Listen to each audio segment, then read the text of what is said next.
Target বানাইতে হবে দুনিয়া না আখিরাত? আর একটু জোরে বলেন। দুনিয়া কি আসলেই টার্গেট হওয়ার মতো বস্তু? নো, কারণ দুনিয়া কিছু চলে গেছে আর কিছু চলমান আছে। সামনে যেটা আছে সেটা হলো আখিরাত। আল্লাহ পাক রব্বুল আলামিন আমাদেরকে আখিরাত টার্গেট বানাবার তৌফিক দান করুন। আখিরাতকে যদি টার্গেট বানাইতে পারি তখন আমার দ্বারায় কি হবে? এই প্রসঙ্গে ছোট্ট একটা ঘটনা বলে শেষ করে দিচ্ছি। আমরা জানি দারুল উলুম দেওবন্দের প্রথম শেখুল হাদিস আল্লামা ইয়াকুব নানুতুবি রাহমাতুল্লাহি আলাইহি। নাম শুনে আছে না তালেবানদের? আল্লামা ইয়াকুব নানুতুবি রাহমাতুল্লাহি আলাইহি তালেবানে উলুমে নবুওয়াত যারা ছাত্রদেরকে একটু দিলে হিম্মত বাড়ানোর জন্য বলি, তাম পৃথিবীতে যত বড় বড় যত প্রতিষ্ঠান আছে পৃথিবীর কোন একটা প্রতিষ্ঠান দারুল উলুম দেওবন্দের কাছে দাঁড়াবার মতো নাই। তাম দুনিয়াতে দারুল উলুম দেওবন্দের এত শাখা আছে, পৃথিবীর কোন রাষ্ট্রের কোন প্রতিষ্ঠানের তার 100% শাখাও দুনিয়াতে নাই। আমেরিকান সেই ইউনিভার্সিটি, অক্সফোর্ড ইউনিভার্সিটি, আরো কত কিছু তৈরি হয়েছে, এগুলির শাখা দারুল উলুমের শাখার তুলনায় 100% নাই। আলহামদুলিল্লাহ আমরা সেই আহলু আবনায়ে দারুল উলুম দেওবন্দ, এটা আমার অহংকার।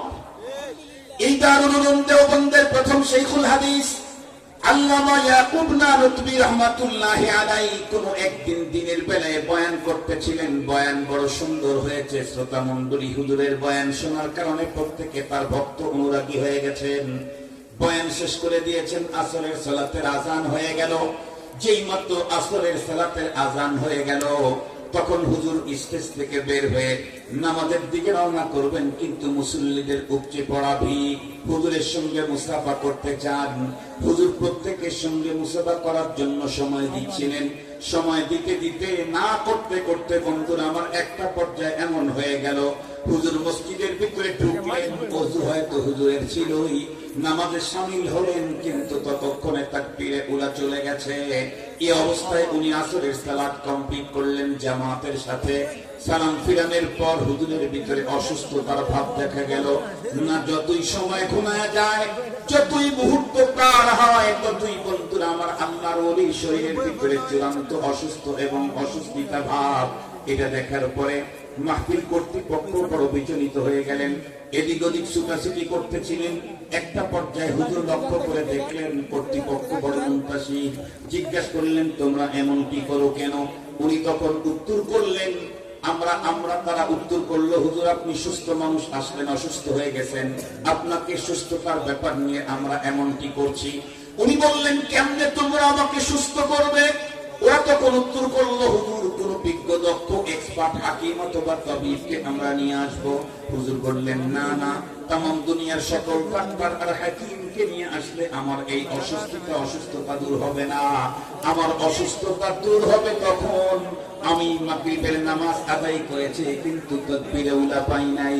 তখন থেকেই আমার মনের ভিতরে অসুস্থতা চলে আসছে, কারণ আমি যদি মাগরিবের আগেই আমার ইন্তেকাল হয়ে যায়, আসরের নামাজ আদায় হলো জীবনের শেষ নামাজ, যেই নামাজের তাকবীরে উলা নাই, মাগরিবের আগে ইন্তেকাল হলে এমন অসম্পূর্ণ নামাজ দিয়ে আল্লাহর দরবারে হাজির হব কেমনে?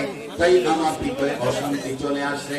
সবাই নিয়ে দোয়া করো রব্বুল আলামিন যেন কমপক্ষে আমাকে মাগরিবের সালাত আদায় করার মতো তৌফিক দান করে দেন।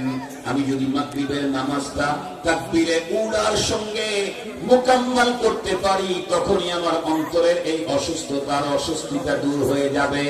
খুব ভালো করে লক্ষ্য করেন, এমন অস্বস্তিটা তার ভিতরে চলে এসে শুধুমাত্র নামাজের বন্ধুরা আমার তাকবীরে তাহরিমা ফৌত হওয়ার কারণে।